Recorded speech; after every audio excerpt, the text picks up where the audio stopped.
Buenos días. Va a dar comienzo a la sesión de presentación de las comunicaciones que han sido seleccionadas para optar a 2 premios de Congreso Científicos del Congreso. Les voy a presentar en primer lugar a los miembros del tribunal. A mi izquierda, el doctor Carlos Raposo, el doctor Santiago Cuéllar, doctor Manuel Posada y Antonio Rabasco, que les está hablando. En primer lugar, quería comentarles que el Comité Científico desea felicitar a todos los investigadores que han presentado comunicaciones al Congreso por la elevada calidad. En realidad ha sido bastante complicado seleccionar 6 y creo que como botón de muestra los que están ustedes aquí en estos momentos pues verán que se trata de trabajos de alta calidad científica. Las comunicaciones que han sido seleccionadas dispondrán de 10 minutos para su exposición y después, al finalizar las 6 exposiciones, pues la comisión, el tribunal, se reunirá y a los 5 o 10 minutos pues, se darán los nombres de las 2 comunicaciones que han sido seleccionadas. Bien, la distrofia miotónica es una enfermedad neuromuscular que puede aparecer en cualquier momento de la vida.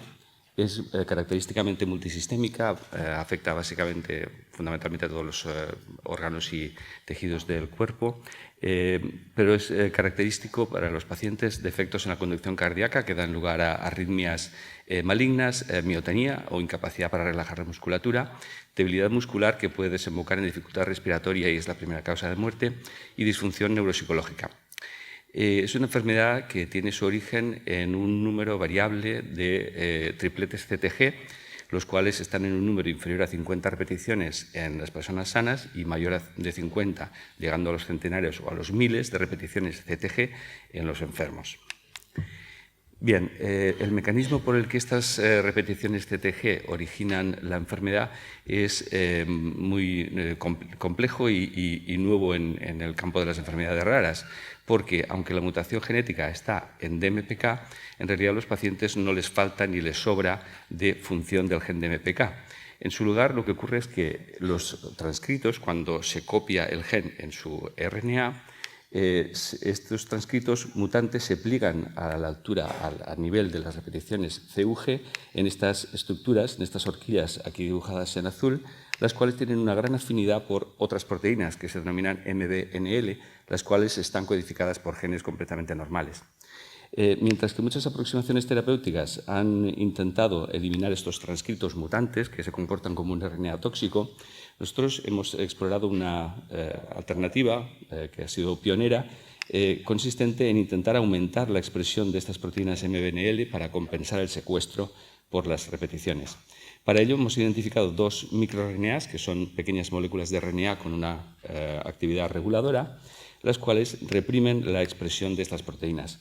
Estos microRNAs son 23B y 218.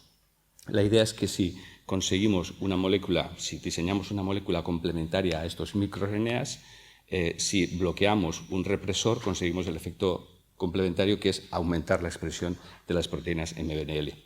Y esta es la prueba de concepto que os quiero comentar. Bien, hemos utilizado un modelo murino previamente desarrollado en el que se expresan 250 repeticiones en la musculatura esquelética del ratón.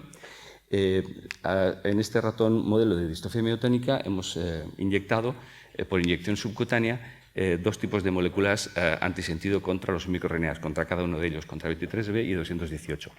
Estas moléculas antisentido no tienen una química normal, natural de un oligonucleótido, sino que tienen 3 modificaciones importantes. En primer lugar, en 3' tienen conjugado una molécula de colesterol, lo cual permite que estas moléculas difundan mejor en el organismo y atraviesen las membranas plasmáticas.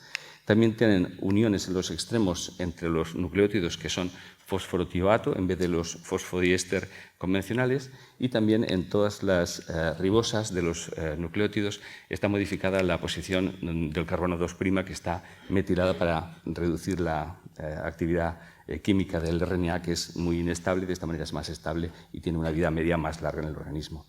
Bien, este tipo de moléculas se han inyectado inicialmente a 12,5 miligramos kilo y a los 4 días post inyección hemos analizado distintos parámetros. El primero que hemos visto ha sido la expresión de precisamente las moléculas diana de estos oligonucleótidos, 23B y 218. Y aquí hemos visto que tanto en Gastrocnemius como en Quadriceps la expresión de estos microRNAs baja mucho, más de la mitad de su expresión normal. Esto se muestra aquí en 23B, pero lo mismo en 218. Y, como anticipamos, esto lleva un aumento en la cantidad de proteína MBNL, como se muestra aquí en este Western blot, por la mayor intensidad de estas dos bandas. Bien, además de mejorar aspectos moleculares, también estas moléculas mejoran dos parámetros funcionales. El primero es la miotonía de estos ratones. En una escala de 0 a 4, donde 4 es descargas miotónicas en todas las inserciones de un electrodo de un electromiógrafo, mientras que antes de la inyección en los ratones tenemos un nivel de casi 4 en todos los ratones. Después de la inyección, esto se reduce a un grado de miotonía aproximadamente 2. También un aspecto histopatológico, como es la presencia de núcleos centrales en las fibras, en secciones de músculos de ratones modelo para la enfermedad, que no están presentes en el control sano. En los ratones modelo para la enfermedad inyectados con estas moléculas, el número de núcleos centrales pues, se mantiene alguno, pero se reduce de manera significativa. A continuación nos planteamos si este tipo de mejoras, tanto funcionales como moleculares, respondían a la dosis de los oligonucleótidos. Se muestra aquí esta cuantificación de la proteína MBNL1 a dosis crecientes de estos dos oligonucleótidos, tanto contra 23B como contra 218, a 3, 12,5 y 40 miligramos kilo. Como pueden observar, la cantidad de MBNL1 aumenta significativamente y de manera dependiente de dosis, mientras que un control negativo en el que la secuencia es al azar pero mantiene la misma química, no hay ninguna respuesta.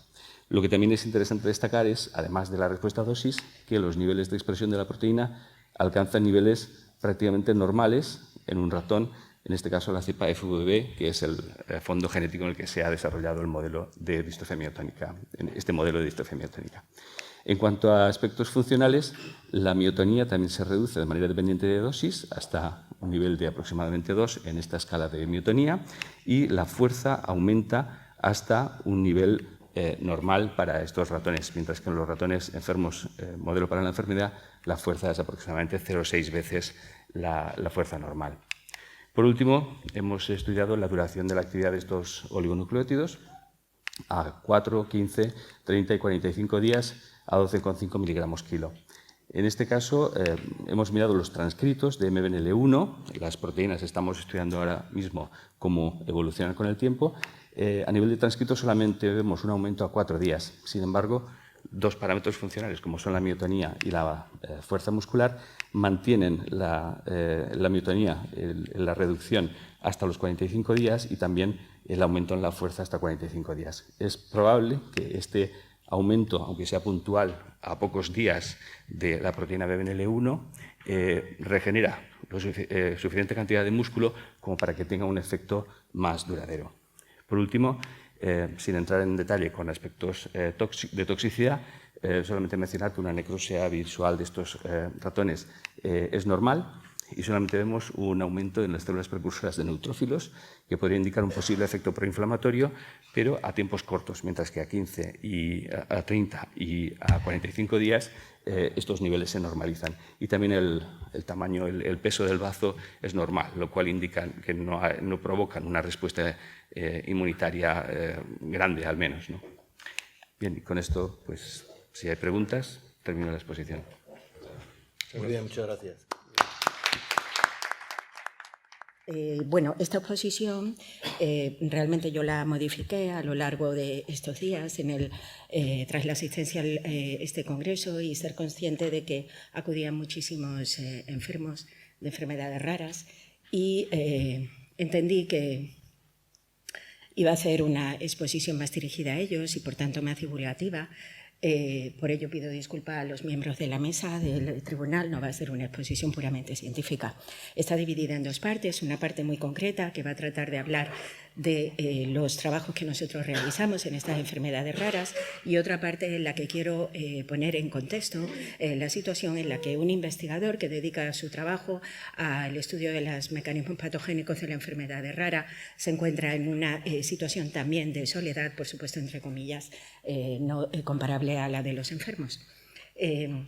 Nuestro trabajo se desarrolla en este tipo de enfermedades, los paragangliomas y feocromocitomas. Estos tumores, este tipo de enfermedad rara en realidad es una neoplasia. Estos son tumores que se originan en paraganglios. Los paraganglios constituyen un sistema neuroendocrino difuso que se localiza en todo el organismo, desde la región de la cabeza y el cuello hasta el tórax, están alrededor de la arteria torácica, muy cercanos al corazón también, a nivel de la arteria aórtica, de la aorta. Y luego también se localizan en un órgano que está localizado en el polo superior de los riñones, que se llama la glándula suprarrenal. En su interior se encuentra una región llamada médula suprarrenal. La médula suprarrenal es un paraganglio y el tumor que se desarrolla en la médula suprarrenal es un paraganglioma que ha recibido un nombre diferente, pero es lo mismo. Se le denomina feocromocitoma. Estos tienen un origen parasimpático o simpático. Desde un punto de vista fisiológico, ¿qué hace un paraganglio? Un paraganglio se va a encargar de establecer mecanismos de respuesta al estrés, de elaborar o sintetizar y liberar al medio catecolaminas, adrenalina, noradrenalina, dopamina, que nos van a poner, digamos, en marcha un mecanismo adaptativo de respuesta al estrés. Y, por tanto, cuando se desarrolla un paraganglioma, sobre todo cuando se desarrolla en la región del sistema nervioso simpático, son hipersecretores. Esto significa que van a liberar una gran cantidad de catecolaminas y, por lo tanto, el paciente va a sufrir una hipertensión arterial que no cede a los tratamientos clásicos y que puede aparecer en un paciente muy joven. Siempre tiene que hacer pensar en este tipo de tumor. Algunos de ellos, por ejemplo, en la región de la cabeza y el cuello, no son hipersecretores, simplemente una masa que se desarrolla y que por compresión de estructuras anatómicas adyacentes genera una sintomatología. Es muy importante, y esto es un reto para los clínicos, pero también los investigadores básicos, entender que los paragangliomas, en su gran mayoría, el 80% de estos tumores son benignos. Es decir, un tratamiento quirúrgico sana al paciente. Pero esto no es del todo cierto, porque los paragangliomas tienen una serie de características especiales y es que muy a menudo pueden desarrollar tumores múltiples, multifocales y además pueden, en un 20% de los casos, originar el desarrollo de metástasis. Es decir, que no se quedan localizados en su órgano concreto, en el paraganglio, sino que se expanden a otros tejidos. Se expanden al hígado, se expanden al hueso y para este tipo de pacientes el pronóstico es muy sombrío y no existe un tratamiento adecuado. Otra característica que es un reto también muy importante para el clínico y también nos lo trasladan a nosotros los investigadores es que estos tipos de tumores tienen un componente hereditario muy importante. De hecho, digamos que es el tumor neuroendocrino con un componente hereditario más elevado que se conoce hasta la fecha. Ya hoy día hay 15 genes que están implicados en el desarrollo de estos paragangliomas que surgen de una forma familiar, son síndromes familiares. Hay un porcentaje que es del 60% que surgen de manera esporádica fuera de un contexto familiar y no se sabe el mecanismo patogénico que lo origina. Esto también es un reto para nosotros como investigadores. La pregunta que nos hacemos es, ¿tenemos que hacer un estudio genético a todos los pacientes que llegan diagnosticados con un paraganglioma o un feocromocitoma? La realidad es que la respuesta a esta pregunta ha evolucionado de una manera dramática a lo largo de los últimos 20 años. Hasta el año 2000, prácticamente la respuesta era casi nunca, no tenía ningún sentido. El 90% de los pacientes no se sabía que tenían una base genética, solamente para un 10% de ellos se conocían los genes implicados. Y esto, de hecho, se consideraba que tenía o seguía la regla del 10%, es decir, que un 10% eran familiares, un 10% eran metastásicos, un 10% estaban fuera de la médula adrenal. Esto ha cambiado mucho. Tras el año 2000, en que se identificó, aparte de estos 3 genes, otros genes que están implicados en el desarrollo de paragangliomas familiares. SDHD, SDHB, SDHA, SDHAF2, SDHC. SDH, todos ellos. SDH viene de succinato deshidrogenasa, que son genes que codifican a una proteína que interviene en el metabolismo energético de todas nuestras células. El metabolismo básico celular.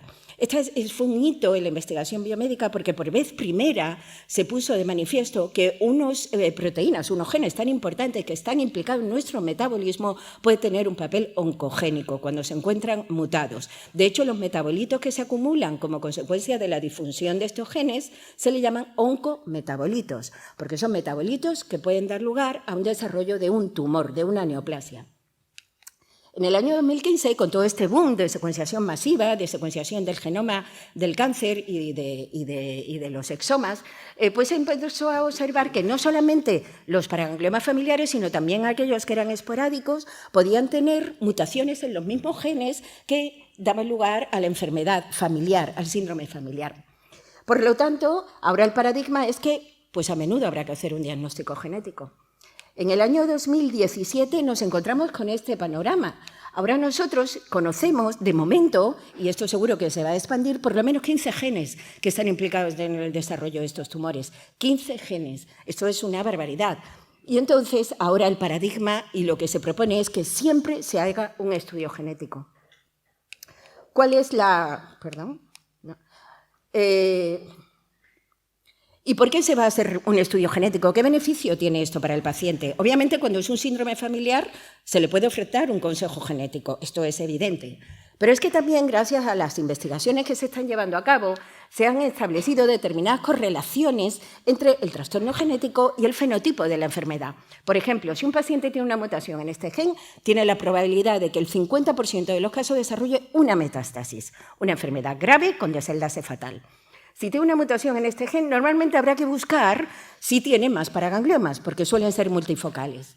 Si tiene una mutación en este gen, a lo mejor tenemos que ver si va a desarrollar un tumor gastrointestinal, porque muy frecuentemente se asocia al desarrollo de este tipo de tumores. Por tanto, el diagnóstico genético es muy importante para el seguimiento de estos pacientes. Además, fruto de las investigaciones, aunque esta parte está mucho más verde y mucho menos desarrollada, ya se han podido establecer determinadas correlaciones entre qué gen se encuentra mutado y qué fenotipo va a tener ese tumor, qué fenotipo van a tener las células tumorales. Y esto es importante porque nos vamos a encontrar con la identificación de determinadas rutas que nos van a servir para identificar dianas con las que se puedan accionar terapéuticamente y podamos desarrollar ensayos clínicos para el tratamiento, sobre todo de la enfermedad metastásica. La pregunta es, ¿se realiza un diagnóstico genético en pacientes con paragangliomas y feocromocitomas en nuestros hospitales en España? Nosotros hemos investigado esto y la respuesta es no. Es evidente, a ver, la mayor parte de los trastornos genéticos se han descrito muy recientemente, entonces es obvio que todavía no ha llegado al clínico para que haga un estudio. Luego, el número de genes que existe es muy numeroso. Esto significa que con las técnicas clásicas de secuenciación, un médico, cuando se enfrenta a este paciente, va a tener que hacer un estudio genético en un gen concreto, y el más frecuente. Si no encuentra la mutación, pasará al siguiente y luego al siguiente. Eso, desde un punto de vista práctico, es extremadamente costoso y, además, requiere mucho tiempo. Entonces, este es el proyecto de investigación que hemos nosotros, o una parte de los proyectos de investigación en lo que nosotros hemos trabajado. Nosotros lo que... Perdón. Nosotros lo que hemos desarrollado es un panel de genes con tecnologías de secuenciación de última generación, que es algo parecido a lo que habló ayer el señor Good. Podemos al mismo tiempo secuenciar todos los 50 genes que están implicados en el desarrollo de estos tumores. Los secuenciamos al mismo tiempo, hemos desarrollado una serie de algoritmos para identificar qué regiones en esos cromosomas se encuentran mutados. Hemos validado este panel y esto es lo que nosotros ahora queremos poner en marcha, primero en Asturias y posteriormente en otras comunidades autónomas. Para que esto se lleve a cabo es muy importante este aspecto. Tienen que ser equipos multidisciplinares. Nosotros estamos en el laboratorio. Somos incapaces de hacer absolutamente nada si no tenemos, por supuesto, al paciente, su consentimiento informado y la identificación del caso, pero si no tenemos en cuenta a los médicos. Sin un médico que nos diga cuál es el problema al que se enfrenta, nosotros no podemos trabajar. Por otro lado, también es muy importante que no tenemos un expertise, estamos haciendo secuenciación de última generación, no tenemos un expertise en bioinformática. Entonces, nosotros tenemos que trabajar, y esto es lo que hemos conseguido codo a codo con los bioinformáticos y con el médico. Y ahora pertenecemos al Comité de Tumores Neuroendocrinos, por ejemplo, en nuestro hospital, donde hay endocrinos, oncólogos, radiólogos, anatomopatólogos e investigadores. Esta es la situación de la investigación en una enfermedad rara como paragangliomas y feocromocitomas en el mundo. Cada uno de estos puntos es un grupo de investigación. Somos muy pocos. Y esta es la situación en España. Somos 2. Esto significa que los recursos son muy, muy limitados. ¿Qué podemos hacer y en qué estamos trabajando? En el boca a boca. O sea, nosotros nos movemos por todos los hospitales, contactamos con endocrinos, contactamos con oncólogos para que colaboren con nosotros. De hecho, hoy a mediodía vamos a ir a recoger una muestra tumoral gracias a una colaboración que tenemos aquí en el Hospital Macarena. Pongo estas líneas gruesas porque esto para nosotros ha sido fundamental. El gran apoyo de los grupos pioneros en el trabajo de paragangliomas y feocromocitomas. Si no trabajamos en red, es imposible que avancemos en el estudio de una enfermedad rara. Esto es lo que queremos. Aquí es donde estamos los investigadores que trabajamos en enfermedades raras frente a los que trabajan en una enfermedad prevalente. Queremos llegar aquí. Yo creo que aquí he sido demasiado optimista. No vamos a llegar, pero ese es nuestro reto. Y esto era todo lo que quería contar. Pues muchas gracias y si luego tienen alguna pregunta, yo encantada de responderles. Muchas gracias. La ataxia telangiectasia es una enfermedad enormemente compleja porque afecta a múltiples órganos, en donde además de observar pues, la telangiectasia que se manifiesta por estas manifestaciones oculares que ven aquí, la ataxia, las dificultades al caminar, vamos a tener que esta ataxia es progresiva. Vamos a tener un envejecimiento prematuro del sistema inmunitario y de todos los órganos en general, una atrofia gonadal y por lo tanto esterilidad, susceptibilidad a infecciones broncopulmonares. De hecho ha sido la gran olvidada y es uno de los principales problemas en esta enfermedad. Inmunodeficiencia, que es variable de un paciente a otro, pero que a diferencia de otras inmunodeficiencias primarias, esta enfermedad, la inmunodeficiencia, tiende a ser estable dentro del mismo paciente, no suele ser progresiva. Y existe una tremenda predisposición a tumores. Los fallos celulares que explican este fenotipo clínico encajan dentro del grupo de enfermedades con inestabilidad genómica, con un crecimiento anormal, defectos en los puntos de control del ciclo celular y extrema radiosensibilidad. La inmunodeficiencia, como he dicho antes, es muy variable, infecciones recurrentes, bajos niveles de inmunoglobulina, etc. El gen de ATM se localiza en el brazo largo del cromosoma 11 y tiene 150 kilobases, 66 exones, un transcrito primario de 13 kilobases, un mRNA de 9,2, da lugar a una proteína de 370 kilodaltons. Es decir, un tamaño muy grande, es la pesadilla, es el problema. En términos de proteína y en términos de gen, esto es un disparate genómico, es enorme y es la causa de todos los problemas que estamos teniendo en relación con los avances en el tratamiento de la enfermedad. Hay más de 600 mutaciones descritas, entre las cuales nosotros hemos contribuido un buen número de ellas.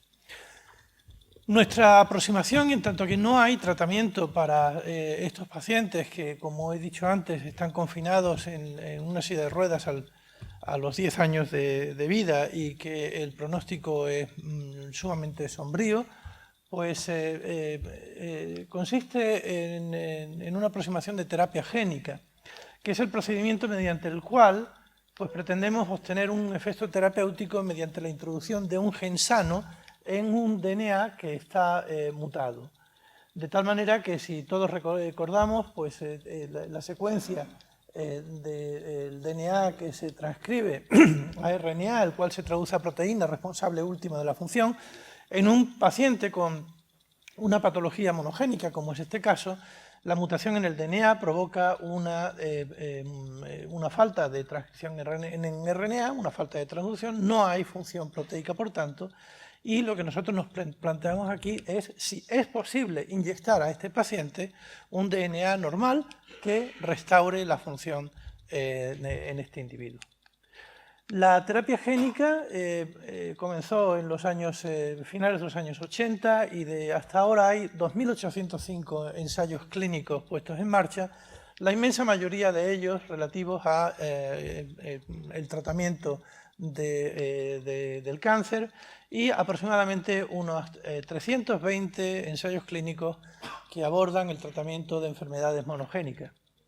Pero en el caso de las inmunodeficiencias primarias, contemplamos más de 100 pacientes curados, no tratados, sino curados, gracias a un procedimiento mediante el cual se extraen las células progenitoras de este paciente, se llevan al laboratorio, se modifican, se introduce el gen sano y esas células así modificadas con el gen sano se reintroducen de nuevo en el paciente, que da lugar a un nuevo sistema inmunitario. Por lo tanto, como digo, más de 100 pacientes han sido ya curados en modelos de inmunodeficiencia primaria.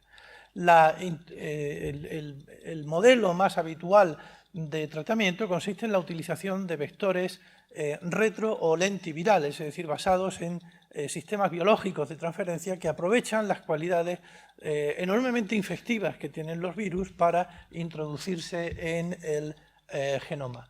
Por lo tanto, en el caso que nos ocupa, pues se construye un vector terapéutico al que se contrafesta por motivos de seguridad con el resto de los elementos del virus, como puede ser pues, la transcriptasa inversa o la proteína de envuelta. Se empaquetan en una célula que permite generar un virión y este sobrenadante conteniendo los virus se pone en contacto con la célula diana con la que se pretende modificar, típicamente las células progenitoras hematopoyéticas, y esta entrada pues este gen va a integrarse y va a darnos como consecuencia la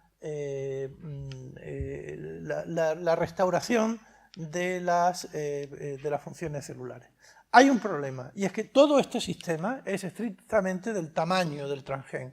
Es decir, el tamaño afecta negativamente la eficiencia de estos sistemas. Por lo tanto, si recordamos que nuestro gen tiene un tamaño disparatado, esto es la causa de las limitaciones con las que nos enfrentamos.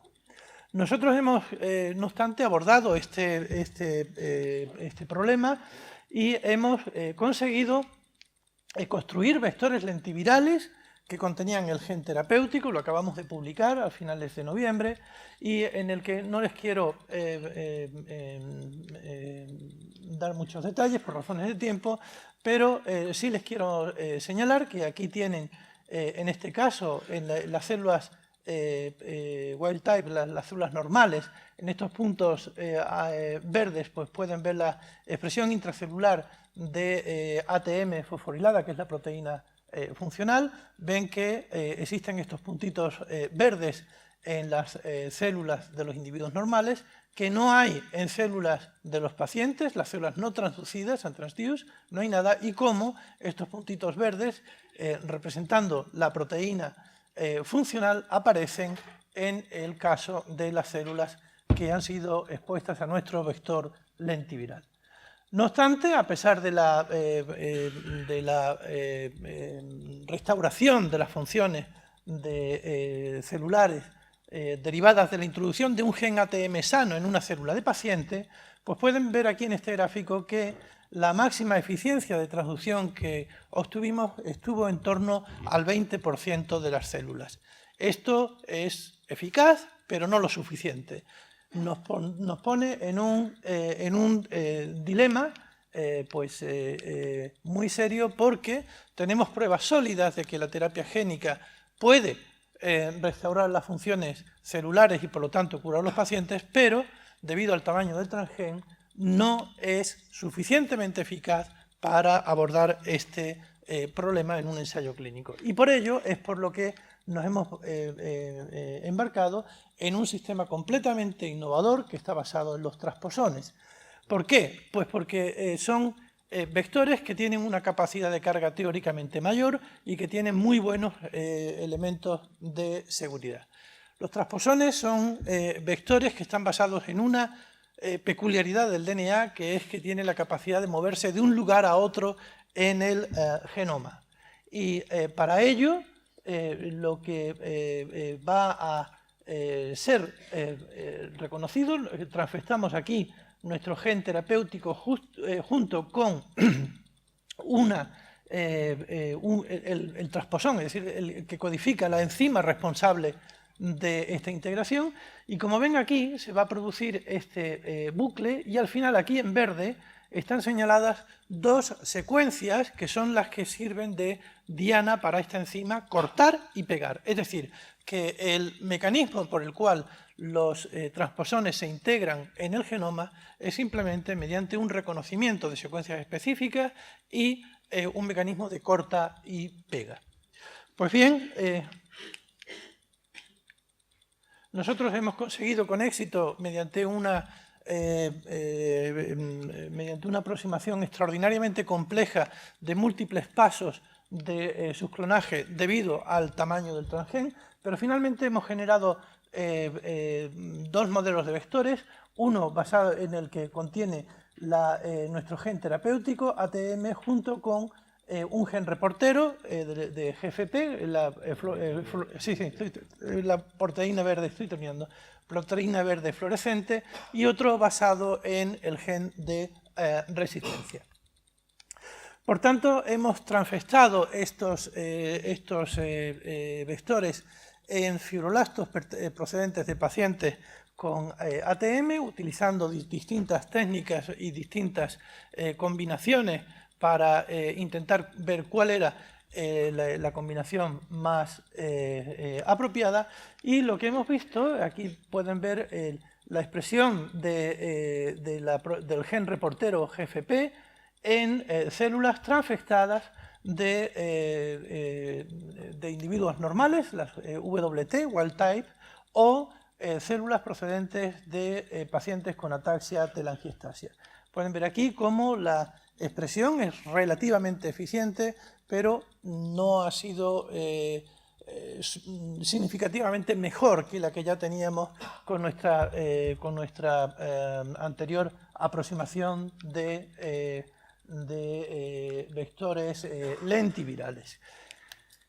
Por tanto, en las conclusiones que tenemos aquí, hemos realizado la construcción de vectores basados en transposones que contienen el gen del cDNA.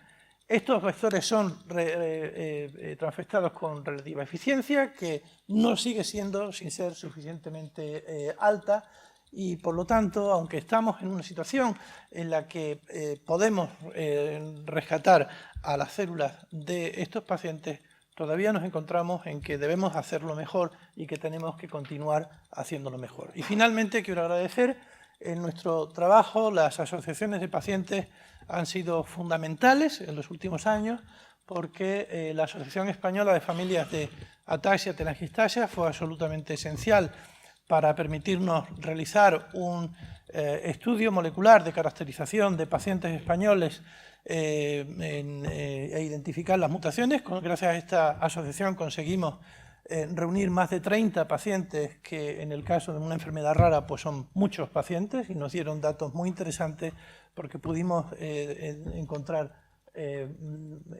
aproximadamente el 50% de las mutaciones en España no estaban descritas.